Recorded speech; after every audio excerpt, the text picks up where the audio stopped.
And the goal for any modern day company is to not only champion those leaders, but also to understand that brand, vision, and culture need to be aligned at every level.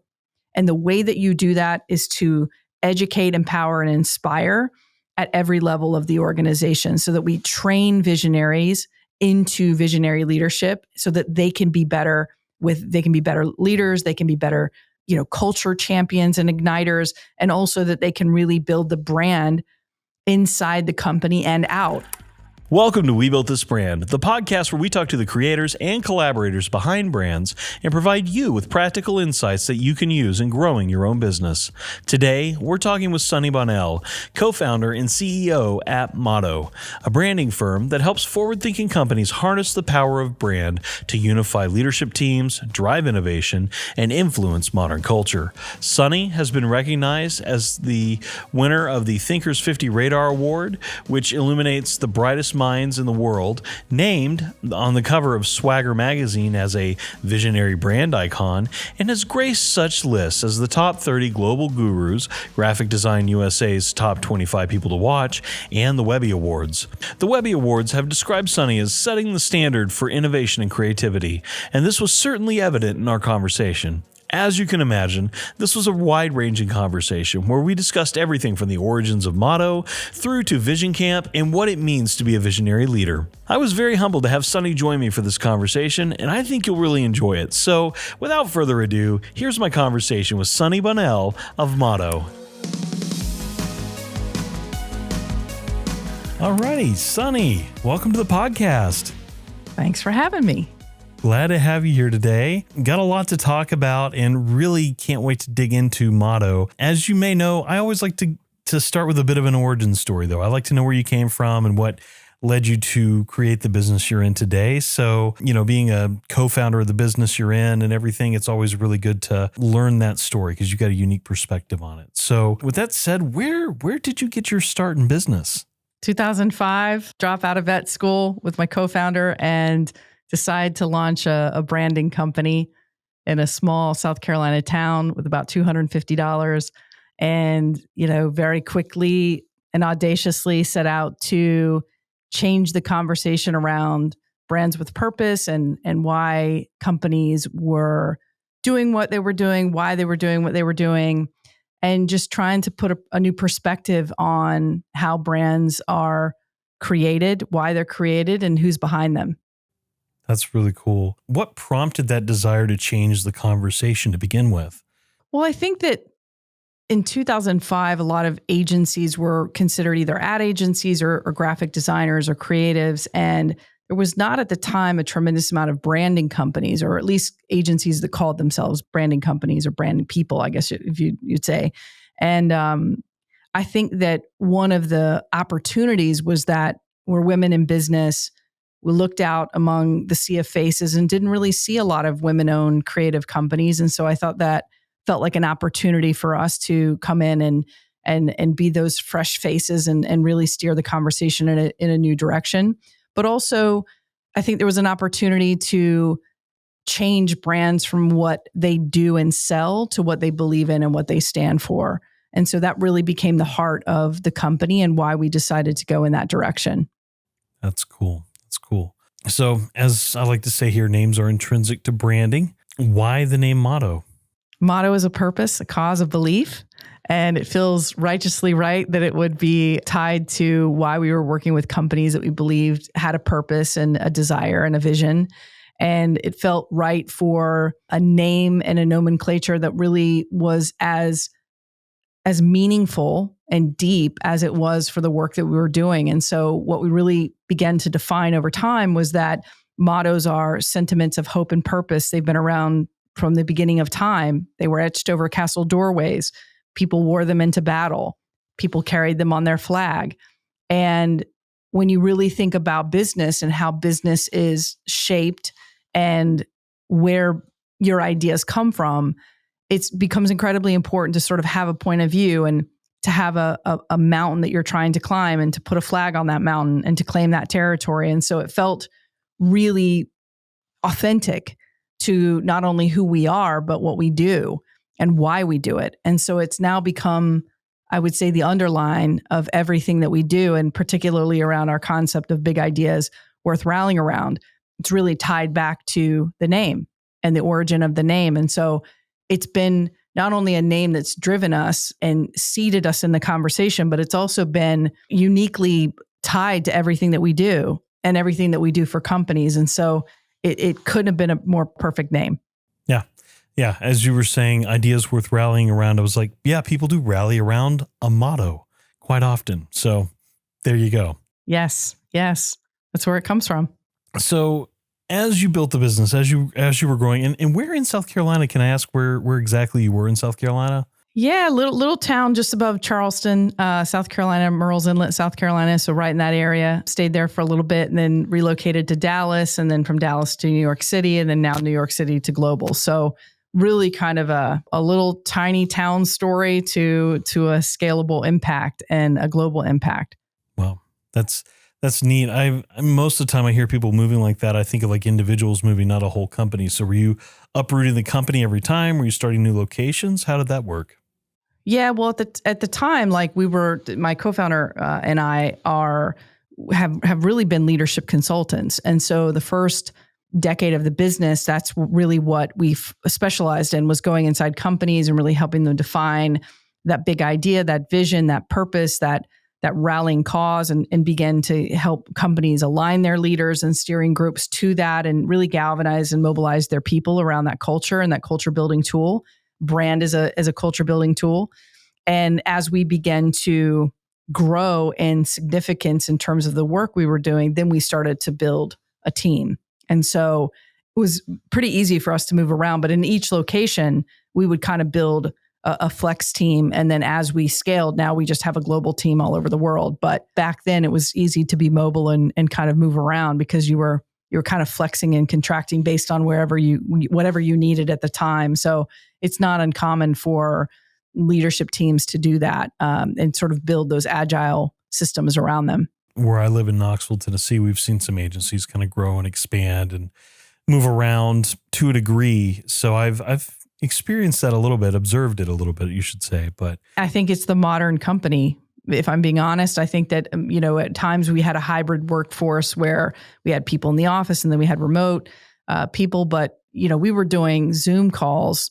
Back then it was a different platform, but we were doing Zoom calls before that was like a thing, and it was because we never put an address on our website. And so you didn't really know where we were.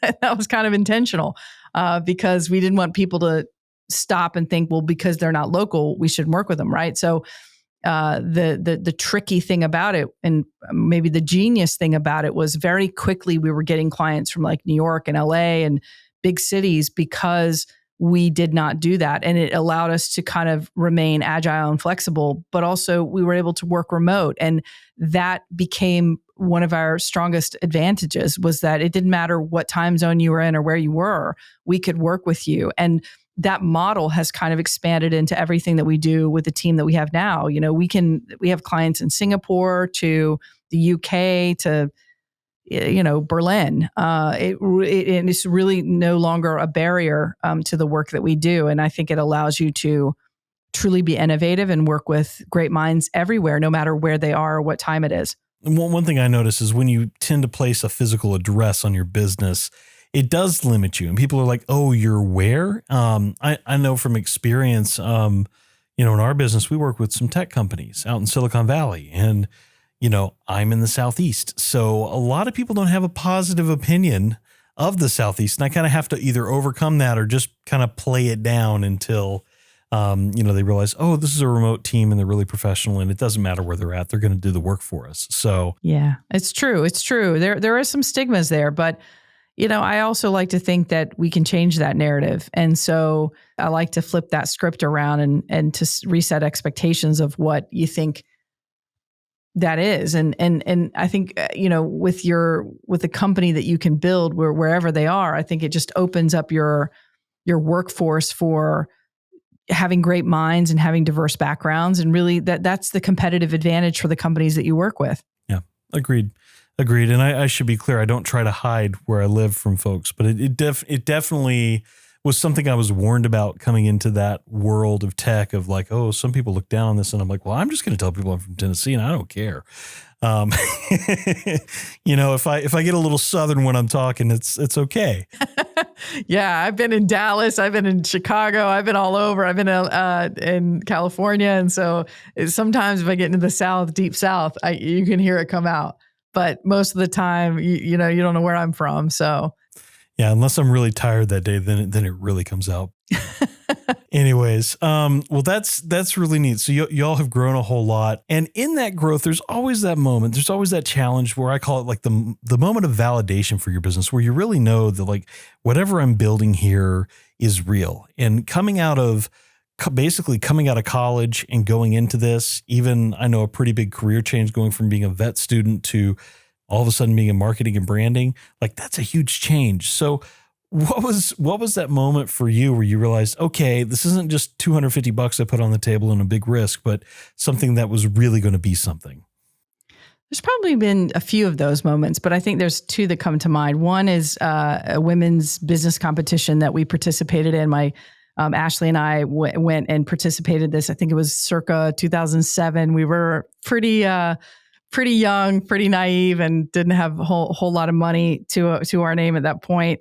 And we went into this competition because the prize package was pretty significant. So if you were to participate and you won, there was an entire suite of access that you got, not only to press and media, but to funding through American Express.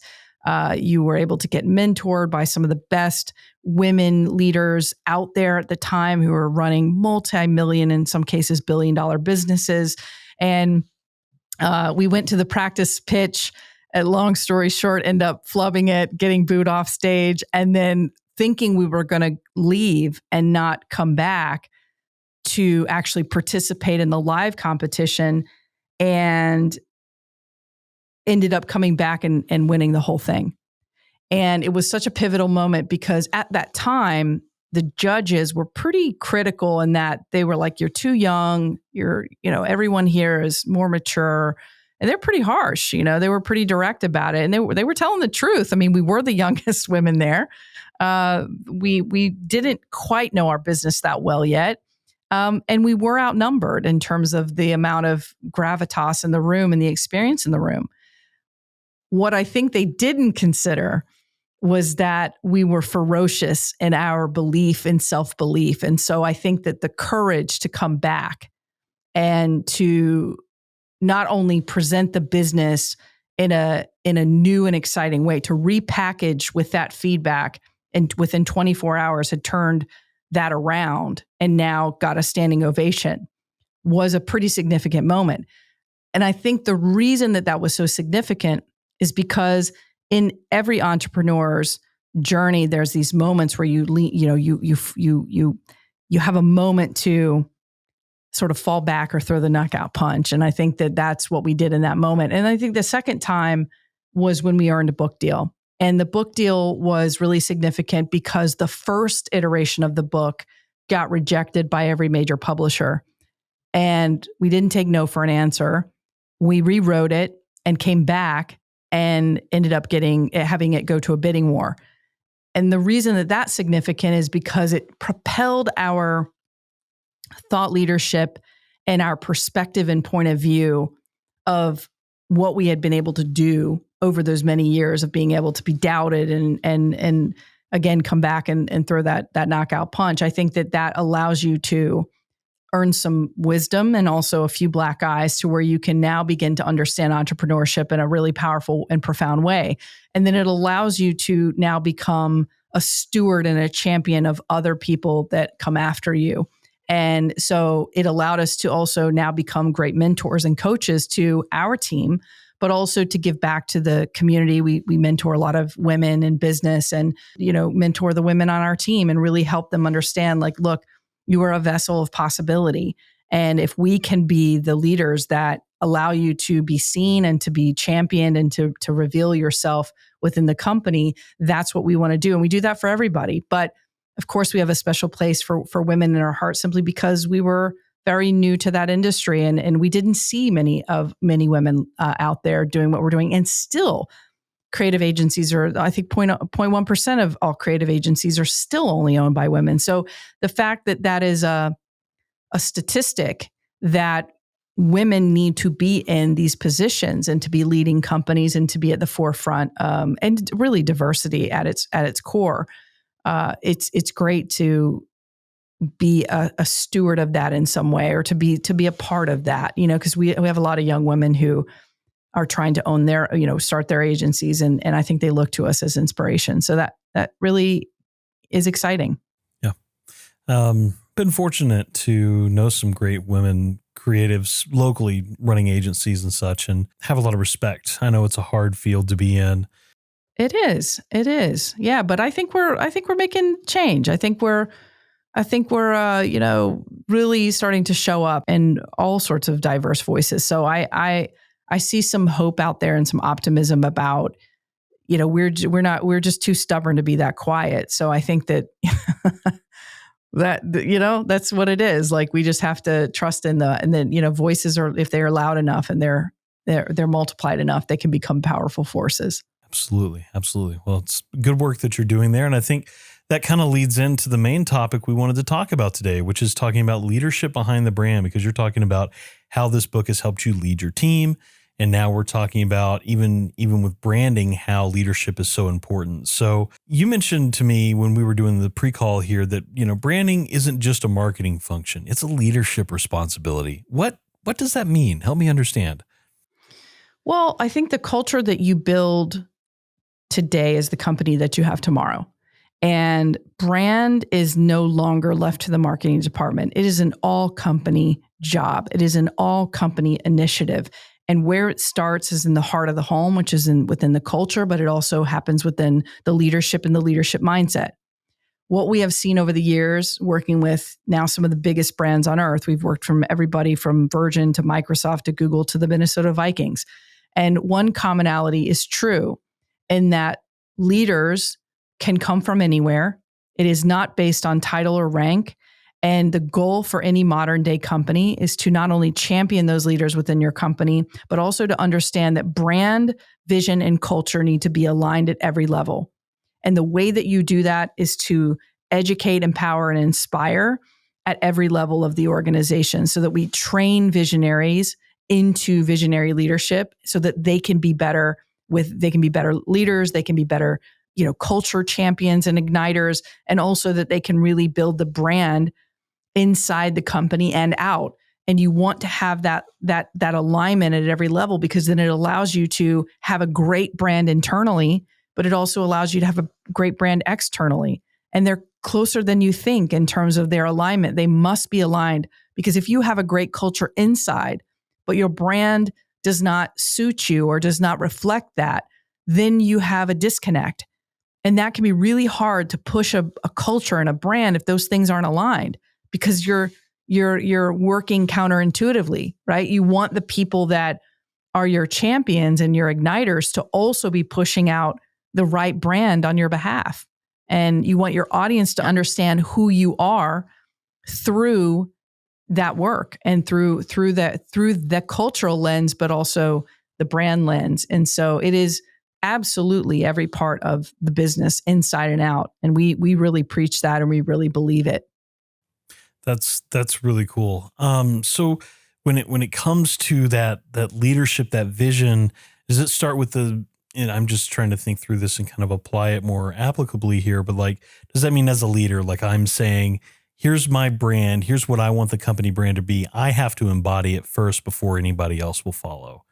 Would that be kind of a fair? Yeah, I mean, it is. I think that the thing that we see probably the most commonly is that there's multiple visions happening within the company, and it kind of ladders up to like confusion. So a lot of times we'll have companies come in and they'll be like, we have a vision for this department, a vision for this department, and we're all chasing these different rabbits. And the reason is because we have not defined the overarching vision, and then how your role ladders up to that, the mission of your department, and how that then ladders up to that overarching vision. So the goal is to make sure that you have alignment at every level, meaning if you have a powerful visionary CEO or co-founders, for example, do they and have they articulated the direction of the company enough times, clearly enough, and powerfully enough, and succinctly enough that everyone from top to bottom in that organization understands it, believes it, and can support it? And then it's about the people that are, say you have a bigger company and you have multiple people in departments. How are they then leading their teams up to that vision, reinforcing that vision, but also making sure that their missions and that the work that they're doing is laddering up to that? So it's really about defining it at every level. But, it usually does start with a strong visionary or co-visionaries at the top who set the direction of the company and reinforce it through the company. I mean, there's great examples of that all throughout history. And the trick is to make sure that the vision doesn't just live in the visionary's head, that it's actually pulled out and can be really acted upon and understood, because that's probably the thing that's the challenge for most companies, is that the vision, it's not that they don't have one, it's that it's misunderstood all the way down the chain.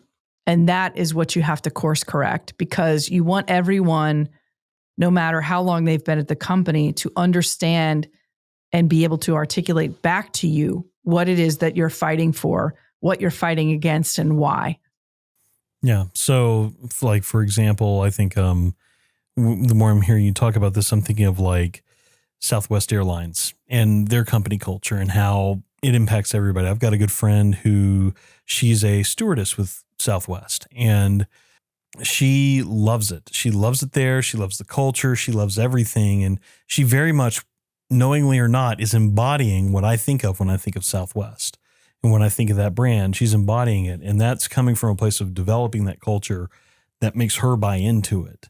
I've also worked at AT&T, and where people don't buy into the culture. Yeah, it's really a cultural thing, and it's also a leadership thing. And you're right. Like, when a culture is very intact, you can feel it because the people that represent that company embody it, and then they're championing it out in the world. It becomes part of that broader identity and ecosystem. And it's a powerful, powerful thing. WD-40 was well known for this. There's lots of companies that have that. And we take on the behaviors of the company that we work with because we spend a tremendous amount of time in the culture of that company.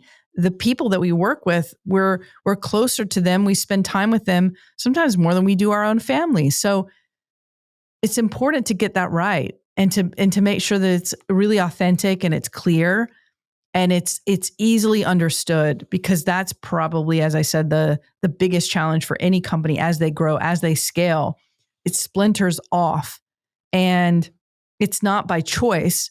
It's just that the company grows and scales in such a profound way that you have to remember you just keep churning that vision into every conversation that you're having. And you need those army of lieutenants out there essentially being the vessel for that vision, so that they can run it down into their departments, into their teams, and into their work.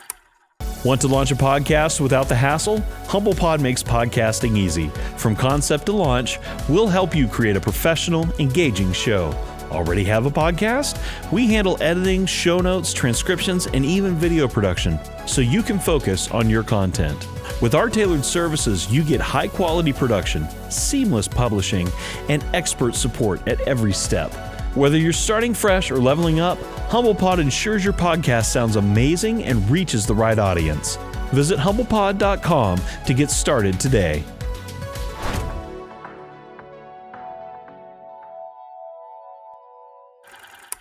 I mean, I can see that in things as simple as like what we do with my company, HumblePod. And this is not intended to be a plug. It's just me tying together loose ends here.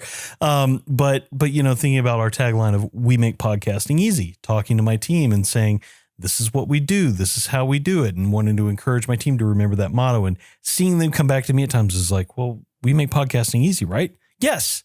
You see them get that, and to see them understand that at a small level is really good. And then at a bigger level, it can also have a negative impact too, right? I mean, we see what's going on.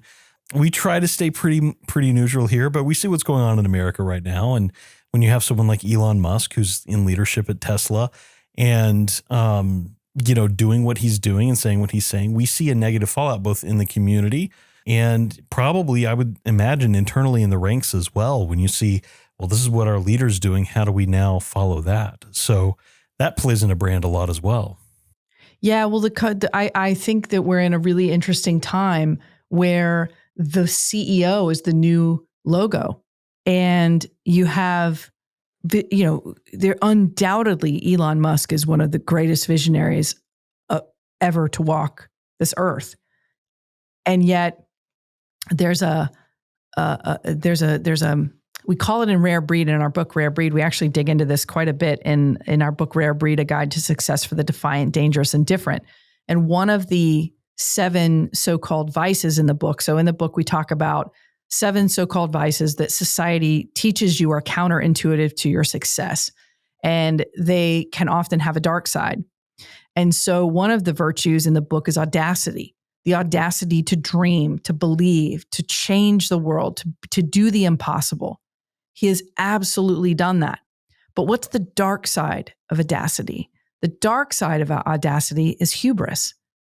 And when you get where that becomes murky, and it can, because visionaries can be very murky, and this is a big conversation that we're opening here, but that's okay. We got time. I think what's interesting is what we're seeing is the effects of that audacity and that vision, and where that murkiness, the borderland between those two things, between the light and the dark sides of a vice versus a virtue.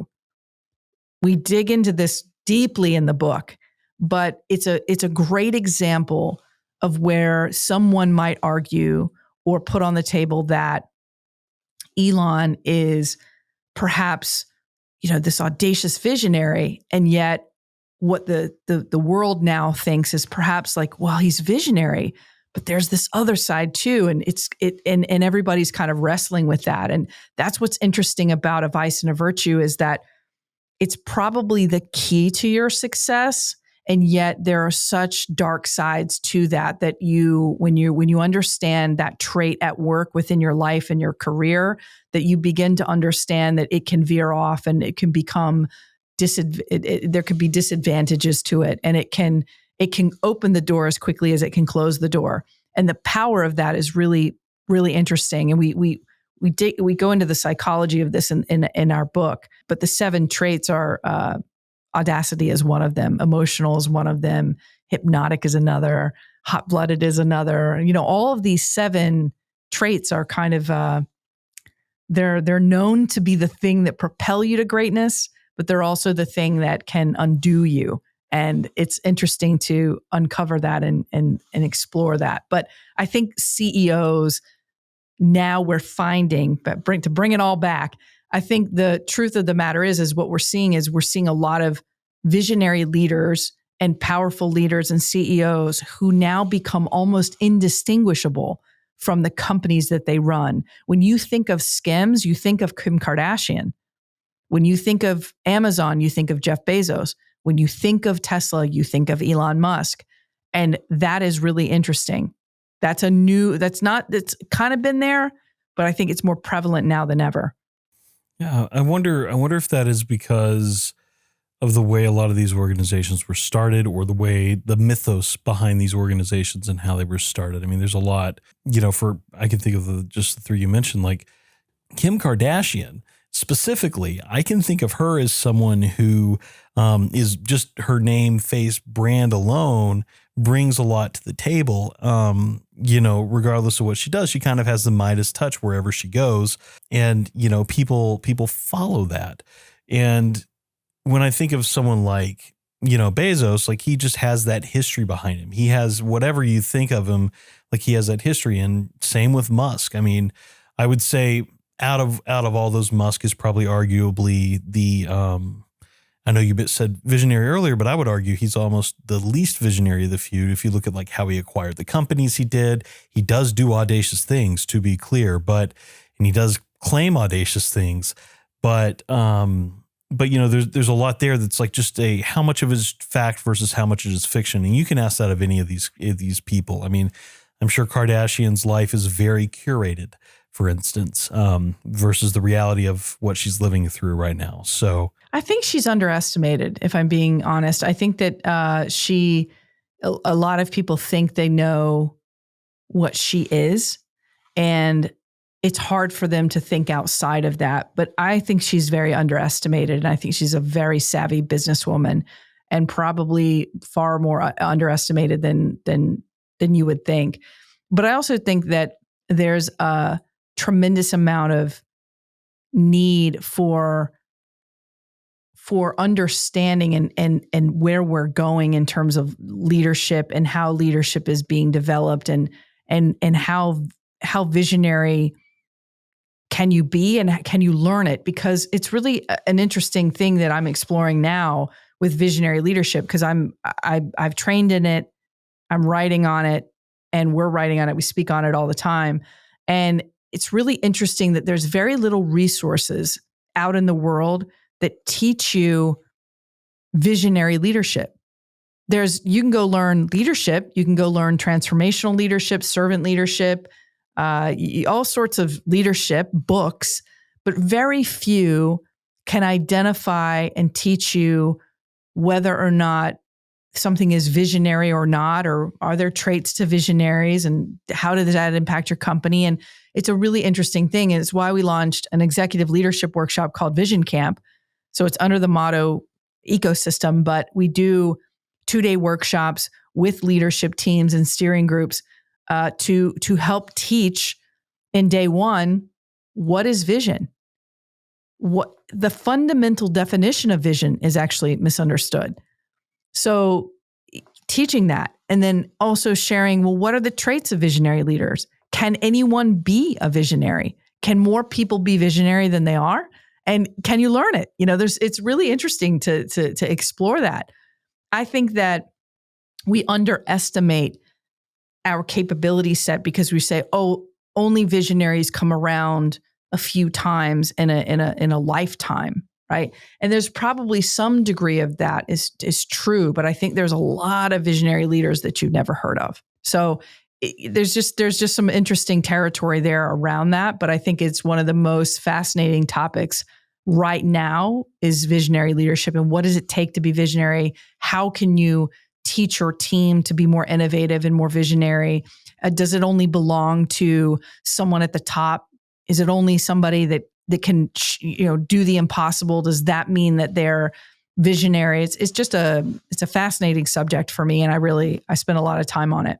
Yeah, it reminds me of, like, I guess we're in my mind like thinking of the contrast between like the great man theory of leadership versus what you're talking about, which is the visionary. I think those two could often get conflated. And when I hear great man, I think of like, that may be what some people think of like an Elon Musk or someone like that. But what you're saying is like, you can be visionary without having to have just been that magical person at the right time in the right place to be that person. You can be visionary without all that. So that's really interesting. Yeah. And I think that also there's some truth to what is a vision. A vision is a hope for the world. It's a vision of the world that you hope to achieve for those that you hope to serve. And it's a future state. It's not ego driven. It's not selfish. It's not selfishly motivated. A lot of people mix it with like a mission or a purpose, but vision is very specific. And it's the world you're trying to build for other people. And it's a world that probably doesn't exist yet. And the key difference with vision in particular and with organizations is that there is a great need to articulate at its fundamental level, I work for you. Where are we going? And if we can get that right, it allows buy-in, because then we're now there and we understand why we're there. A lot of people, if you look at statistics around I think it was I can't remember which study it was. It might have been Harvard Business Review, but they said that like 80 to 90% of people don't even know the company's purpose that they work for.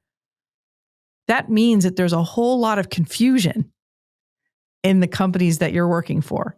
Just the fundamental basics of why are we here? What are we fighting for? Who do we serve? What are we fighting against? And what world do we hope to build are fundamentally unanswered.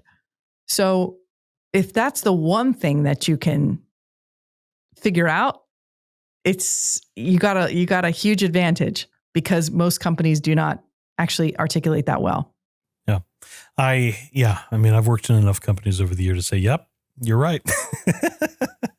and even in my own business, like just thinking through that, I want to dig more into that because for me, that's something I'm still learning is how do we become better at setting vision for a team, setting vision for a company. One of my biggest refrains right now with the way the world is, the way life is and everything is that leadership matters. Who's at the top really does matter, even if you don't think it does. And there's a lot of fallout from that. And so when I say that, I am hyper aware I'm saying it about myself too. Oh, 100%. I mean, we're all works in progress, right? And leaders in training. I don't claim to know. I fumble all the time. I think the one thing that I am clear on is that you have to continuously repeat and really drive in your values, your vision, and what you want to achieve with the team that you are building. And that fundamentally, if you can get that right and you can build a culture where people really who believe in you because they believe in themselves and they feel that their contributions matter, I really do believe that you can do incredible things with small teams, with big teams, with every team in between. If you get a couple things right, it's incredible what these teams can do. And I think the thing about leadership is there is no perfect leader. There's only leadership and training. Like there's just leaders in training all around the world trying to figure this out. I'm one of them. You're one of them. Everyone on my team who's trying to become a better leader is one of them. So it's about understanding that and also having empathy for the fact that we are trying to do our best. And sometimes we don't give enough of that to the leaders that we're actually training or being mentored by, that they're just trying to do their best. Now, that doesn't, obviously there's a caveat there around toxic leadership and bad managers and all of that, right? It's definitely out there. But for the people who are really trying to be a good leader and to do good and to champion people within their culture, to grow people within their team, they really are trying. And you just try to get better and better each time. There is no real handbook for it. And that's why I think visionary training is also really important, is that there's not a lot of places that you can go that you can be with your peers, but also you can learn from and you can help each other grow. And so that's really why we started Vision Camp, was to help other people who see themselves as visionary or perhaps don't see themselves as visionary, and their teams come in and learn. What can you learn from some of the journeys that great visionaries have taken and achieved? So I think if there's one practical takeaway here from this idea of being a visionary leader, what is one practical step someone could take today just to get further down that path? I think spending a little bit of time defining what it is that you want from the work that you're doing and from the people that you are trying to have to help support you. Because we all want our work to matter. We want to feel like we're contributing to something greater.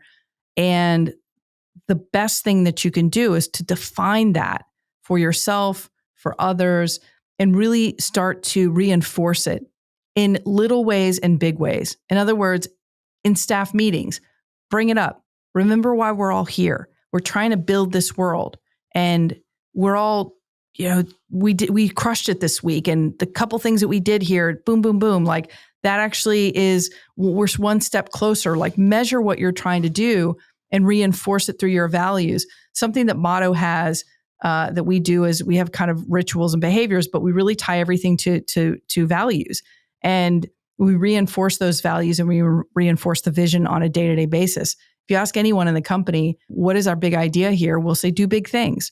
We sign off everything with do big things. Like we try, and every piece of work that we do, even when we're failing and we're winning and succeeding, what is at the root of it? Do big things. So it's so simple, and yet it's so easy to remember and to recall. And that simple thing, like if just driving it all the time through the business over and over and over again, is now everybody, they're wearing shirts with it. It's like it really becomes a mantra, becomes a motto. And that's what you want. You want people to understand why they're there. They're there to do big things in little and big ways, and everything in between. And so that builds an innovative culture where then you become helpful to saying, look, we have a failure budget. You can come to us and ask us for $1,000 or $1,500 or a couple grand. And you can just say, I have this crazy idea. I want to explore it. I need a few grand to get going. Great. Here you go. Go see if you can fail. And then what did you learn? Right? Because the next thing might be the thing that becomes something really powerful. I think in Amazon, there's a story about, I think out of like 7 to 10 experiments that none of them, many things failed, but like AWS became the one thing that worked. And now it's like a, $bazillion brand or something crazy. But that's the kind of thing you're looking for. You're looking for not everything to be the winner, but you are looking for a few things to be the thing that you land on. And you're like, wow, that was really, really cool. Let's go over that. Let's explore that. Let's try to build that. That allows your team to also feel safe, that you won't get fired because you failed. You'll get fired for not trying. But you won't get fired because you failed. Thanks for that $2,000. I'm just going to go chill. Bye. I'm off to Mexico. Yeah, no, not at all. But there's guardrails around those kinds of things. But generally speaking, you want to create an environment where you really encourage people to dream really, really big, but you also allow them to fail and to allow to see possibility. So if I were to say, where can you have the most effect? It's in trying to really culture and nurture the leaders that you have, really teach them about vision, teach them how to have vision, how to communicate that vision to others, and how to build and act on that vision. And then the second piece of that advice is really around possibility, seeing the possibility in others. Sometimes we're too quick to make an assumption about someone. Sometimes they're in the wrong seat. Sometimes they're in the wrong role. Sometimes they haven't been seen yet. And our job as a leader is to awaken that potential within them and to cultivate that possibility so that they can become the best versions of themselves. Because all that ends up doing is helping you become a better leader because you helped grow them and see them, but also they give back to the company in really profound and exciting ways. And so it's just a win-win all around. And so it's smart business to be a smart and a heart-centric leader. That's really awesome. Well, Sunny, thank you. As we wrap up here, there's just so much here. I'm probably going to be like, I'm mad I didn't ask this. Oh my gosh. But no, this has been really great. We always like to wrap up with just a few more generic questions. And the one I always like to ask the most is, what brand do you admire the most right now? We've talked a lot about brands and people that embody brands. So what brand would you say that you're the most admirable of right now? I'm gonna go with Gorin, but only because I wear Gorin hats. So okay, tell me more. Well, I love that they've been around since like the 1800s, and they've just done everything the way that they've done it for a very, very long time, and they're just so authentically them. And I think it's really hard to retain that kind of spirit over such a long period of time across modernization and, all of the things that a company withstands over that amount of time. And they just have that kind of vibe. It's like they are authentically who they are, and they're very much been able to sort of weather all of the world, and their place within it, and they've stood firmly in who they are. And so I just love that about the brand, and I love the brand. I wear the brand, and I tell people about it when I can. Fedora is not for everybody, and not everybody can probably pull it off, but it's definitely a brand that I'm really a huge fan of. I think they've done a really good job of just being able to be truly that deep motto and hold on to it and carry it through so much time.